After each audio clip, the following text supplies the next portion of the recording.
مين؟ يو افتحي بقى، شو هالعادة اللي ما كنتي تبطليها؟ نعم. شو نعم؟ شو بدك؟ بدي فوت لعندك. مشان شو؟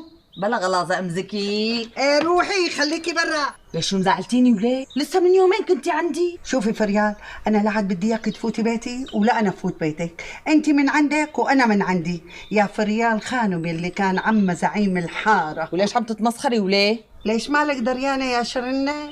لا والله ماني دريانة يا شاضومة. روحي اسالي الشيخ عبد العليم شو بده يساوي بكره ببيت شهيره خانم. ما بيهمني، بس يعني شو بده يساوي؟ بده يكتب كتاب هدى بنت الفران على مين؟ على جوز بنتك. عصام؟ مع السلامه يا خانم. الله لا يوفقك يا سهى.